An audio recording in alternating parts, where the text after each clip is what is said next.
ನೋಡಿ 192 ಸ್ಥಾನ ಕೊಡ್ತಿದ್ದಾರೆ ಬಿ ಜೆ ಪಿಗೆ ಟುಡೇಸ್ ಚಾಣಕ್ಯ ಅವರು. ಇವರು ಕೊಟ್ಟಿರುವ ಎಲ್ಲ ಅಂಕಿ ಅಂಶಗಳ ಅಗ್ನಿ ಪರೀಕ್ಷೆ 4ನೇ ತಾರೀಕು ಆಗತ್ತೆ. ಏನು ಬಂದೇ ಬಿಡ್ತೀನಿ ನಾನು 3 ದಿವಸ. 4ನೇ ತಾರೀಕು ಇದರ ಜೊತೆಗೆ ಈ ಸಟ್ಟಾ ಬಾಜಾರ್ ಒಂದಿರುತ್ತೆ.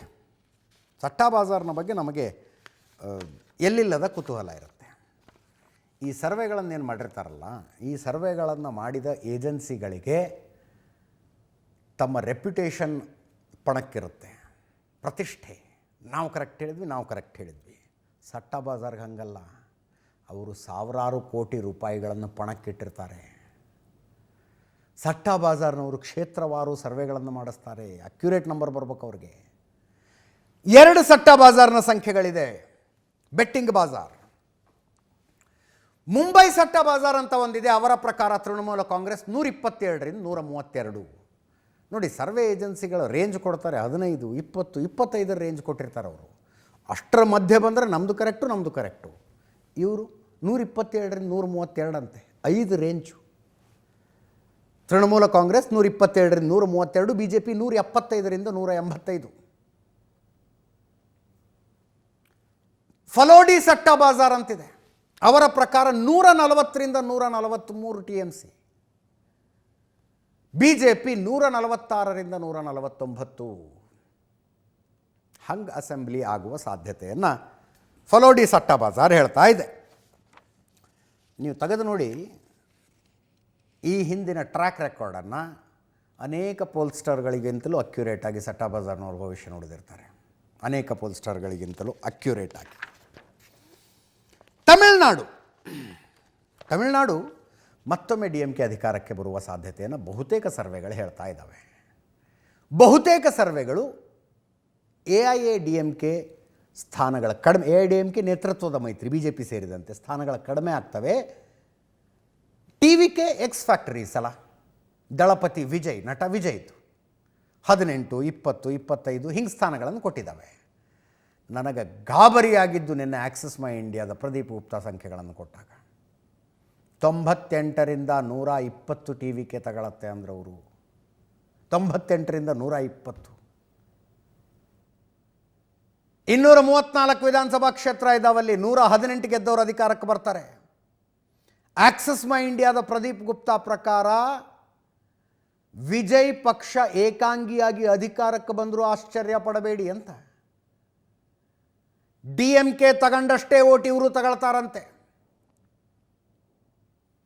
ಇದು ಒಂದು ವೇಳೆ ನಿಜ ಆದರೆ, ಆಕ್ಸಿಸ್ ಮೈ ಇಂಡಿಯಾದ ಭವಿಷ್ಯ ನಿಜ ಆದರೆ. ನೆನ್ನೆ ರಾಜದೀಪ್ ಸರ್ದೇಸಾಯಿ ಜೊತೆ ಅವರ ಲೈವ್ ಕಾನ್ವರ್ಸೇಷನ್ ನೋಡ್ತಾ ಇದ್ದೆ ನಾನು. ಅವ್ರು ಹೇಳಿದ್ರು, ರಾಜದೀಪ್ ಸರ್ದೇಸಾಯಿ ಕೇಳ್ತಾರೆ, what if your survey fails, terribly fail ಆಗಿಬಿಟ್ರೆ ಏನಾಗುತ್ತೆ ಅಂತ.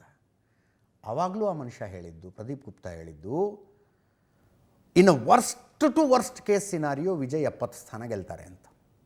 70.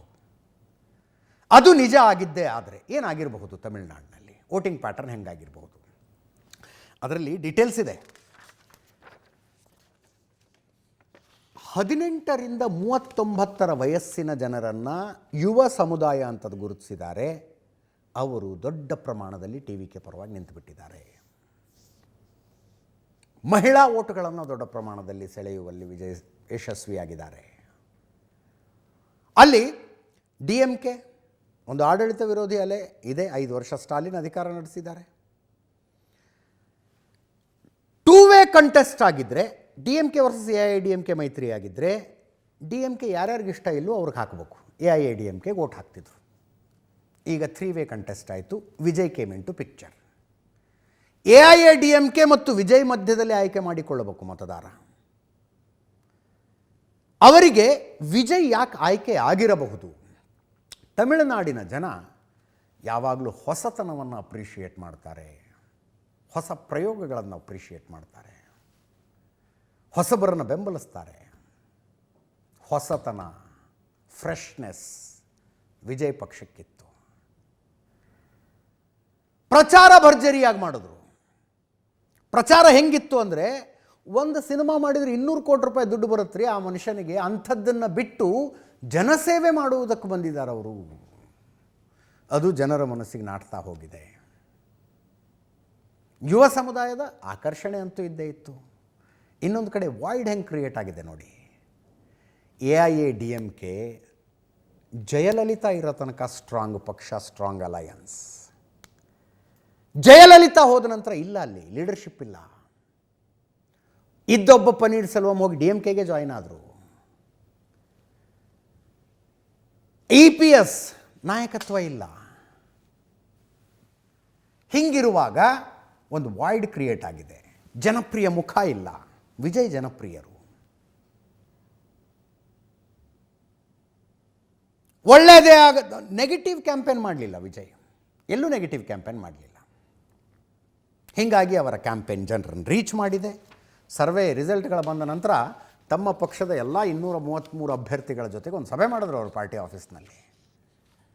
ಅಲ್ಲಿ ಹೇಳಿದ್ರಂತೆ, ಮೆಜಾರಿಟಿ ಬಂದರೆ ಸರ್ಕಾರ ಮಾಡೋಣ, ಸ್ಥಾನಗಳು ಕಡಿಮೆ ಆದರೆ ಯಾರ್ದಾರ ಜೊತೆ ಸೇರ್ಕೊಂಡು ಸರ್ಕಾರ ಮಾಡಬಹುದಾ ಅಂತ ನೋಡೋಣ, ಇಲ್ಲಪ್ಪ ಇನ್ಯಾರಿಗೋ ಮೆಜಾರಿಟಿ ಬಂದುಬಿಡ್ತು, ವಿರೋಧ ಪಕ್ಷದಲ್ಲಿ ಕೂತ್ಕೊಂಡು ಚೆನ್ನಾಗಿ ಕೆಲಸ ಮಾಡೋಣ ಅಂದ್ರಂತೆ. ಆಲ್ರೆಡಿ AIADMKದವರು ಬಂದು ಮಾತುಕತೆ ನಡೆಸ್ತಾ ಇದ್ದಾರೆ ಅವ್ರ ಜೊತೆಗೆ. AIADMK ಮಾತುಕತೆ ನಡೀತಾ ಇದೆ.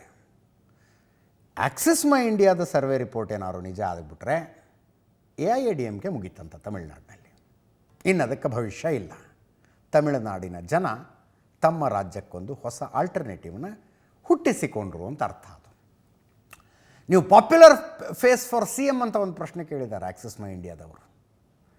ಮುಂದಿನ ಮುಖ್ಯಮಂತ್ರಿಯನ್ನಾಗಿ ಯಾರನ್ನು ನೋಡುವುದಕ್ಕೆ ಇಷ್ಟಪಡ್ತೀರಿ ಅಂತ. 37% ಜನ ವಿಜಯ್ ಅಂದಿದ್ದಾರೆ, 35% ಜನ ಸ್ಟಾಲಿನ್ ಅಂತಾರೆ. ಯೋಚನೆ ಮಾಡಿ ನೀವು. ಜನಪ್ರಿಯತೆಯಲ್ಲಿ ಸ್ಟಾಲಿನ್ಗಿಂತಲೂ ಮುಂದಿದ್ದಾರೆ ವಿಜಯ್. ಅಕಸ್ಮಾತ್ ಈ ಸರ್ವೆ ಸರಿ ಆಗಲಿಲ್ಲ ಅಂತ ಇಟ್ಕೊಳ್ಳಿ. ಆಕ್ಸಿಸ್ ಮೈ ಇಂಡಿಯಾದ ಸರ್ವೆ 98ರಿಂದ 120 ಅಂತಾರೆ. ಲೋವರ್ ರೇಂಜ್ 98 ಕೊಟ್ಟಿದ್ದಾರೆ ಅವರು. ಸಿಂಗಲ್ ಲಾರ್ಜೆಸ್ಟ್ ಪಕ್ಷ DMK ಆಗುವ ಸಾಧ್ಯತೆಯನ್ನು ಅಲ್ಲಗಳೆದಿಲ್ಲ. DMK ಅಲಯನ್ಸ್ 110 ತನಕ ಬರಬಹುದು ಅಂತ.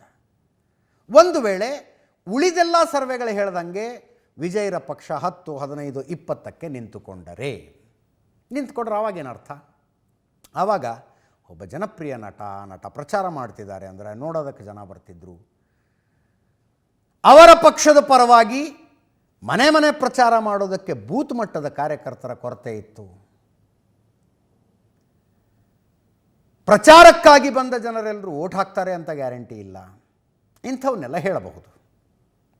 ಆದರೆ ಚುನಾವಣೆಗೆ ಸ್ಪರ್ಧಿಸಿದ ಮೊದಲ ಚುನಾವಣೆಯಲ್ಲೇ ಒಂದು ಪಕ್ಷ 35% ತನಕ ಓಟ್ ತಗೊಳ್ಳೋದು ಇದೆಯಲ್ಲ, ಆಕ್ಸಿಸ್ ಮೈ ಇಂಡಿಯಾದ ಸರ್ವೆ ನಿಜ ಆದರೆ ಅದು ಅಪರೂಪಕ್ಕೊಂದು ಸಲ ನಡೆಯುವ ವಿದ್ಯಮಾನ.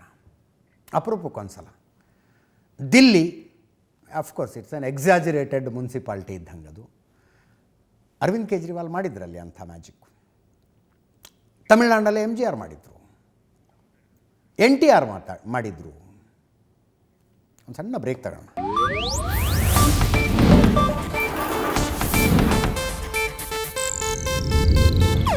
ಇದು ಏಷ್ಯಾನೆಟ್ ನ್ಯೂಸ್ ನೆಟ್ವರ್ಕ್ ಪ್ರಸ್ತುತಿ.